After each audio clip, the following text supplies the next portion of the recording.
Education with Shantanu চ্যানেলে তোমাদের সকলকে স্বাগত জানাই। আজকে আমার আলোচ্য বিষয় উচ্চ মাধ্যমিক পরীক্ষার্থী বন্ধুদের জন্য ইতিহাস বিষয়ে তৃতীয় সেমিস্টারের নমুনা প্রশ্নপত্র সাথে তার উত্তর। কালকে তোমাদের পরীক্ষাটি হয়ে গেছে, আজকে তাহলে তোমরা প্রশ্নপত্রের সাথে উত্তরগুলো মিলিয়ে নাও।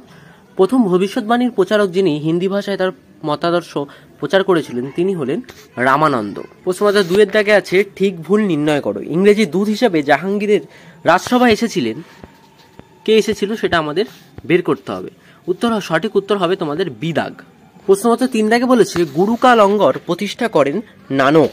প্রশ্নপত্র 4-এর দাগে বলেছে কোন সঙ্গীতের বিকাশে সুফিদের অবদান অবিস্মরণীয়, সেটা হবে কাওয়ালি। কার স্মৃতি রক্ষার্থে কুতুব মিনার নির্মিত হয়েছিল, উত্তর হবে কুতুবউদ্দিন বখতিয়ার কাকি। প্রশ্নপত্র 6-এর দাগে বলেছে ইম্পেরিয়াম শব্দটির উৎপত্তি হয়েছে ল্যাটিন শব্দ থেকে। প্রশ্নপত্র 7-এর দাগে বলেছে আফ্রিকাতে সর্বপ্রথম উপনিবেশ স্থাপন করেছিলেন পর্তুগিজরা। প্রশ্নপত্র 8-এর দাগে বলেছে কয় স্তম্ভের সঙ্গে ক্ষয় স্তম্ভ মেলাও। এখানে তোমাদের সঠিক উত্তর হবে হচ্ছে সি দাগ, অর্থাৎ 1-এর সাথে হবে তোমাদের সি। টিপু সুলতান হবে দ্বিতীয় ইঙ্গো মহীশূর যুদ্ধ। সি রঙ্গপত্তমের সন্ধি হবে লর্ড কর্নওয়ালিস ওয়ারিং হেস্টিং হবে। সলবাইয়ের সন্ধি লর্ড ডালহৌসি হবে চিনিয়ালার যুদ্ধ। সঠিক পরিভাষা 4 ডায়াগ্রামটি পূরণ করো। আচ্ছা, এখান থেকে আমাদের লিখতে হবে হচ্ছে চিরস্থায়ী বন্দোবস্ত। উত্তরটি হবে আমাদের চিরস্থায়ী বন্দোবস্ত। প্রথমত 10-এর দাগে বলেছে ঠিক না ভুল তা নির্ণয় করো। ধনতান্ত্রিক অর্থনীতি বিকাশের ধর্মপর্যায়গুলি হল option A, B, C, D. এর মধ্যে আমাদের লিখতে হবে অপশন সি হবে হচ্ছে সঠিক উত্তর। মাত্র 11টা বলেছে ভারতে আগত পারস্যদের পর্যটকদের নাম হচ্ছে আব্দুর রাজ্জাক। তো 12 দাগে বলেছে আল বিরুনি কোন ভাষায় কিতাবুল হিন্দি রচনা করেছিলেন, সেটা হবে আরবি ভাষায়।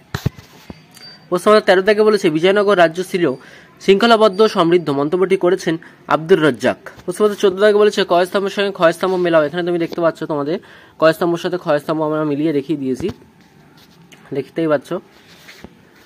তো অপশন হচ্ছে আমার ডি এরটা হবে সঠিক অ্যান্সার। প্রশ্নপত্র 15 দাগে বলেছে 6 ভয়েজেস গ্রন্থটি কে রচনা করেন, উত্তর হবে তাভানিয়ার। প্রশ্নপত্র 16 দাগে বলেছে আবাদ বাণিজ্য নীতির প্রবক্তা হলেন অ্যাডাম স্মিথ।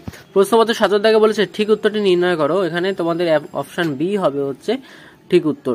প্রশ্নপত্র 18 দাগে বলেছে কয় স্তম্ভের সঙ্গে ক্ষয় স্তম্ভ মেলাও। দেখো এখানেও তোমাদের স্তম্ভটা আমি মিলিয়ে দেখিয়ে দিয়েছি। অপশন হবে হচ্ছে এ তোমাদের সঠিক উত্তর। যেমন সম্পদের নিগমন হচ্ছে দাদাভাই নৌরজি, রাওয়াতওয়ারি বন্দোবস্ত, টমাস মুনরো, মহলবাড়ি বন্দোবস্ত, এনফিস্টোন, চিরস্থায়ী বন্দোবস্ত, লর্ড কর্নওয়ালিস। প্রশ্নপত্র 19 দাগে বলা হয়েছে জাভা শান্তি চুক্তি কবে স্বাক্ষরিত হয়। হ্যাঁ, উত্তর হবে 1830 খ্রিস্টাব্দে। কালাক্রম অনুসারে বক্তব্যগুলি সাজাও, মানে কোন সময় অনুসারে বক্তব্যগুলো সাজাতে বলেছে। অপশন বি এর দাগের উত্তরটা হবে হচ্ছে তোমাদের সঠিক উত্তর। প্রশ্নপত্র 21 দাগে বলেছে প্রথম স্বদেশী জাহাজ কোম্পানি প্রতিষ্ঠা করেন চিদাম্বরম পিল্লাই। 22 দাগে প্রশ্নপত্রে বলা হয়েছে অবশিল্পায়নের প্রধান কাজ কি, উত্তর হবে বৈষম্যমূলক নীতি। প্রশ্নপত্র 23 দাগে বলেছে ডুরান্ড লাইন হলো ভারত আফগানিস্তানের ইউরোপের ককপিট বলা হয় বেলজিয়ামকে। ইন্দোনেশিয়া কোন ইউরোপীয় দেশের উপনিবেশ ছিল, এটা হবে হল্যান্ড।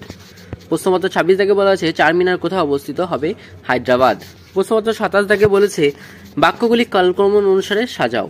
উত্তর হবে দেখো এ দাগের উত্তরটা হবে তোমাদের সঠিক উত্তর এ। 28 দাগে প্রশ্নপত্রে বলা হয়েছে তেলেগু কবিতা জনক হিসেবে পরিচিত পোদ্দানা রামানন্দ কোন ধর্মগোষ্ঠীর অন্তর্গত ছিলেন, উত্তর হবে বৈষ্ণব। এটা ছিল 29 দাগের প্রশ্নপত্র। 30 দাগের প্রশ্নপত্রে বলা হয়েছে সুফিপীর অথবা মুর্শিদ সাধারণত থাকতেন খানকায়।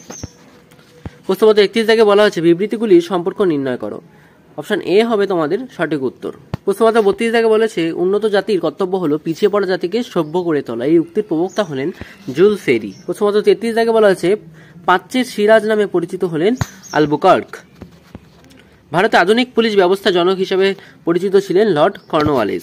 35 নম্বর প্রশ্নপত্রে বলা হয়েছে সর্বোচ্চ আদালত বা সুপ্রিম কোর্ট কবে কলিকাতায় প্রতিষ্ঠিত হয়, উত্তর হবে 1774। প্রশ্নপত্র 36 দাগে বলা হয়েছে কৃষ্ণদেব রায় কোন রাজবংশের রাজা ছিলেন, উত্তর হবে তুঘুল রাজবংশ। প্রশ্নপত্র 37 দাগে বলা হয়েছে দক্ষিণ ভারতের আগ্রা নামে পরিচিত ড্যাশ শহর, উত্তর হবে বিজয়পুর শহর।